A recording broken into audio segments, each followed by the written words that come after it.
تو تیسرے پرچے کا عنوان ہے نصرت دین مصطفیٰ صلی اللہ علیہ وسلم، کملی والے آقا کے دین کی خدمت اور نوکری۔ اور صحابہ کرام یہ بھی کرتے ہیں، تاریخ بری بری، جب کبھی ضرورت پڑتی صحابہ اپنی جانوں کی بھی پرواہ نہیں کرتے۔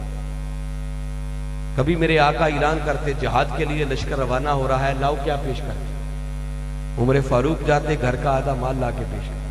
سیدنا صدیق اکبر اپنے تن کے کپڑے تک بھی اور گھر کی ہر شے اٹھا کر لا کے بارگاہ مصطفیٰ میں پیش کرتے۔ ایک موقع پر سیدنا عثمان غنی رضی اللہ تعالیٰ نے اتنے درہم اور دینار ڈھیر کر دیے، میرے آقا منبر پر جلوہ افروزے جھولی میں ڈالے ہوئے رول رہے ہیں، کبھی اوپر کرتے ہیں کبھی نیچے پھینکتے ہیں، اور خوش ہو کر اللہ کی بارگاہ میں عرض کرتے ہیں، مولا آج تیرے عثمان نے تیرے دین کے لیے اتنا دے دیا ہے کہ اب قیامت تک عثمان سے کوئی سوال نہ کرے۔ وہ لوگ یوں آقا کے دین کے لیے قربان ہیں۔ میں تفصیل میں نہیں، بس آپ کو اشارہ تنا بتا رہا ہوں کہ تیسرے پرچے کا عنوان ہے کملی والے آقا کے دین کی خدمت اور نوکری۔ چوتھے نمبر پر فرمایا وَاتَّبَعُوا النُّورَ الَّذِي أُنزِلَ مَعَهُ، اور جنہوں نے اس نور کی اتباع کی جو نور اس رسول کے ساتھ اتارا۔ اس سے مراد کیا ہے؟ بعضوں نے کہا اس سے مراد قرآن ہے، آقا کے ساتھ جو نور اترا وہ نور قرآن ہے۔ بعضوں نے کہا نہیں، پوری آیت میں ذکر تو ایک ہی کملی والے آقا کا آ رہا، اب قرآن نہیں، اس سے مراد بھی سیرت مصطفیٰ کا نور ہے، آقا کی سیرت کی اتباع کی بات ہے۔ اور اگر اس سے مراد قرآن بھی لے لیں تو بھئی اختلاف نہیں ہے، قرآن کیا ہے؟ قرآن خود کملی والے آقا کی سیرت کی سب سے بڑی کتاب ہے۔ جب کسی نے ام المومنین سے پوچھا ہمارے آقا کے اخلاق کیسے ہیں تو جواب دیتی ہیں کانا خلقہ القرآن، اے پوچھنے والے کیا قرآن پڑھ کے نہیں دیکھا؟ یہ سارے کا سارا قرآن کملی والے آقا کی اداؤں کا نام ہے۔ تو مانا قرآن لے لیں یا سیرت لے لیں، دونوں کو اگر ملا لیں تو ایک ہی نتیجہ نکلتا ہے، اور وہ ہے کملی والے آقا کی سیرت اور سنت کی اتباع۔ تو چوتھے پرچے کا عنوان اتباع سیرت و سنت مصطفیٰ صلی اللہ علیہ وسلم۔ کل کتنے پرچے ہو گئے بھائی؟ جاگ رہے ہیں؟ سونے کا تو ابھی وقت ہی نہیں ہے۔ کتنے پرچے میں نے بتائے ہیں؟ میں چاروں کے عنوان بتا رہا ہوں اور آگے پھر بڑی اہم بات کرنے والا۔ پہلا پرچہ جس میں سے پاس ہونا ضروری ہے وہ ہے کملی والے آقا کی محبت اور عشق، اور محبت بھی وہ جو دنیا کی ہر محبت پہ غالب ہے۔ دوسرے پرچے کا عنوان ہے بارگاہ مصطفیٰ صلی اللہ علیہ وسلم کا ادب، اور ادب بھی ایسا جو ہر حد سے بڑھ کر۔ تیسرے پرچے کا عنوان ہے کملی والے آقا کے دین کی نوکری اور خدمت، اور چوتھے پرچے کا عنوان ہے اتباع سیرت و سنت مصطفیٰ صلی اللہ علیہ وسلم، کملی والے آقا کی سیرت اور سنت کی اتباع۔ کتنے پرچے ہیں بھائی کل؟ عنوان یاد رہیں گے؟ اب اگر اس وقت بحثیت امت ہم اپنا جائزہ لیں، میری بات بڑی توجہ سے سنیں، لکسیہ میں شاید میں پہلی بار خطاب کر رہا ہوں اور میں ایک قرآن کا پیغام دے کے جا رہا ہوں۔ آپ لوگ مجھے جانتے ہوں گے کہ میرا تعلق منہاج القرآن سے، میری گفتگو کا مقصد نہ کسی کو خوش کرنا ہے نہ کسی کو ناراض کرنا۔ وہ خوش ہوتا ہے تو ہوتا رہے، کوئی ناراض ہوتا ہے تو مجھے اس سے غرض سروکار نہیں ہے۔ میرا سروکار اس سے ہے کہ میں قرآن کا پیغام آپ کو دوں، ہر کوئی سنے سمجھے، اور جہاں کہیں کوئی کمی کجی محسوس کرے وہ اپنی اصلاح کرنے کی کوشش کرے۔ اس لیے بڑی توجہ سے سنے، میں ایک بڑا اہم پیغام دے رہا ہوں۔ کل پرچے کتنے ہیں؟ بحثیت امت اگر ہم اس وقت اپنا جائزہ لیں، امت دو بڑے طبقوں میں بنی، میجر تقسیم اگر امت کا ایک طبقہ وہ ہے جو پہلے دو پرچوں میں پاس اور بعد والے دو میں فیل۔ جب ایسی بات میں کرتا ہوں تو یاد رکھیں استثناء ہر جگہ موجود ہوتا ہے، ان بندوں کا الگ سے نام لینے کی ضرورت، اچھے لوگ موجود ہوتے ہیں مگر جب بات ہوتی ہے تو وہ ٹوٹیلٹی کو، اکثریت کو سامنے رکھتے ہیں۔ پہلا طبقہ وہ بتا رہا ہوں جو پہلے دو پرچوں میں پاس اور بعد والے دو میں فیل، اور خوش فہمی میں ہے کہ شاید ہمیں کامیابی مل جائے۔ دوسرا طبقہ وہ ہے جو بعد والے دو پرچوں میں پاس اور پہلے دو میں فیل، اور وہ بھی غلط فہمی میں ہے کہ شاید کامیابی ہمیں مل جائے، جبکہ اللہ کا فرمان کیا ہے کہ حقیقی کامیابی اسے ملے گی جو بیک وقت چاروں پرچوں میں پاس ہو۔ اولئک هم المفلحون، آخری کلمات یہ ہیں کہ کامیابی اور فلاح ان کو ملے گی جو ان چاروں پرچوں میں پاس ہوگا۔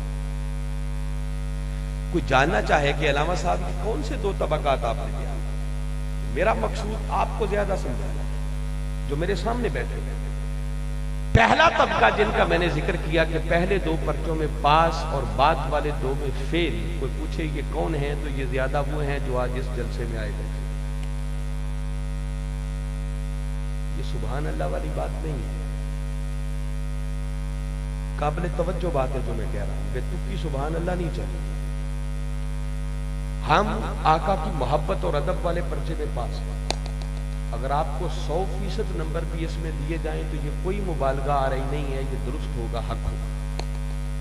دیکھیں ابھی میلاد کا مہینہ آیا نا تو گلیاں اور بازار سج گئے، لائٹنگ ہو گئی، جھنڈیاں لگ گئیں، گھر گھر آقا کے میلاد کے جلسے ہو گئے، جلوس نکالے گئے، اور 12 ربیع الاول کو تو ایک جشن کا سما تھا۔ یہ بغیر محبت کے کوئی نہیں۔ کملی والے آقا صلی اللہ علیہ وسلم کا نام نامی اس میں گرامی اذان میں بھی آ جائے نا تو ہم انگوٹھے چوم کے اپنی آنکھوں سے لگائیں، یہ محبت کا اظہار ہے۔ ادب سنی مر تو سکتا ہے مگر بارگاہ مصطفیٰ کی بے ادبی گوارا نہیں کر سکتا۔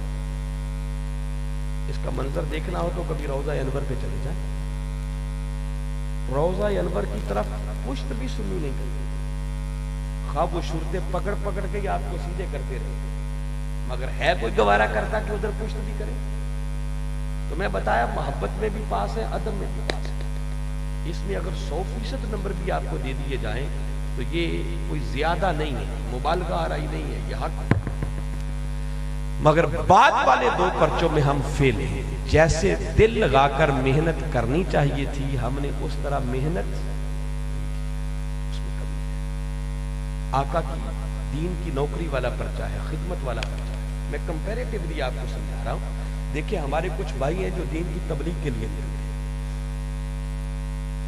کوئی 3 دن کے لیے نکلتا ہے، کوئی ہفتے کے لیے جاتا ہے، کوئی 10 دن کے لیے جاتا ہے، کوئی 40 دن کا چلہ لگاتا ہے، کوئی 3 ماہ کے لیے کوئی جاتا ہے، کوئی 6 ماہ کے لیے جاتا ہے نا کچھ کلمہ پڑھنے والے ہمارے۔ وہ جب جاتے ہیں تو بستر بھی ان کے پاس اپنا ہوتا ہے، کھانے پینے کا سامان بھی اپنا، ان کو مسجد میں ڈیرا لگانا پڑے تو وہیں ڈیرا لگاتے ہیں، کسی کو تکلیف نہیں ہے۔ گھر گھر جا کر جو ان کی سمجھ ہے، سوچ ہے، اس کے مطابق دین کی خدمت سمجھتے ہوئے گھر گھر آقا کے دین کا پیغام پہنچاتے ہیں۔ اگر ہمیں کہا جائے کہ تھوڑا سا دین کے لیے وقت آپ بھی دے دیں، ہم کہتے ہیں وقت ہمارے پاس، دین کی تبلیغ کرنا تو بڑی دور کی بات ہے، ہمارے پاس آج سننے کا وقت بھی کوئی نہیں۔ میں صحیح کہہ رہا ہوں یا غلط ہے؟ ناراض نہیں ہونا میری بات سے، میں آپ کو کسی بات کی طرف متوجہ کرتا ہوں۔ اس پرچے میں جتنی محنت ہمیں کرنی چاہیے تھی ہم نے محنت نہیں کی ہے، کمزور ہے اس میں۔ آقا کی سیرت اور سنت پر عمل کرنے والا پرچہ ہے، آپ کبھی ان لوگوں کو دیکھیں، صرف ایک دن ان کے ساتھ گزاریں، وہ کھانا کھانے لگیں گے نا تو کھانا کھانے سے پہلے 10 سنتیں آپ کو گنوا دیں گے کھانا کیسے کھانا۔ لوٹا ان کے پاس ہوتا ہے، سنت سمجھتے ہیں، مسواک ہمیشہ جیب میں ہوگی، سنت ہے۔ تبلیغ کے لیے گلی میں نکلیں گے نا تو چلنے سے پہلے امیر بتائے گا کہ گلی میں چلنے کا سنت طریقہ کیا ہے، کپڑے رنگ ڈھنگ جو بھی ہے اپنے سوچ کے مطابق سنت سمجھ کے پہنے۔ مگر ہم اس پہلو کے اعتبار سے بھی دیکھیں تو ہم اس پرچے میں بھی کمزور ہیں، ٹھیک ہے؟ 2 میں پاس، یوں سمجھو 2 میں کمپارڈ آ جائے، میں نوجوانوں کی زبان میں بات کروں، اور کمپارڈ آ جائے نا اس کے لیے چانس ہوتے ہیں، بھی اگلا چانس ہے، پھر اس سے اگلا چانس ہے، کوئی اچھا ٹیچر مل گیا، دوبارہ محنت کریں گے، دل لگا کے اس میں پڑھائی کی تو پاس ہونے کی کوئی چانسز۔ ایک طبقہ وہ ہے جو اکثریت آج ہم بیٹھے ہیں کہ ہم پہلے 2 پرچوں میں پاس اور بعد والے 2 میں، اور دوسرا طبقہ وہ ہے جو بعد والے 2 پرچوں میں پاس، ان کو آپ 100% نمبر بھی دے دیں تو درست ہے، وہ اس کے حقدار ہے۔ مگر پہلے 2 پرچوں میں صرف فیل ہی نہیں ہے بلکہ پہلے 2 پرچوں کے سرے سے منکر،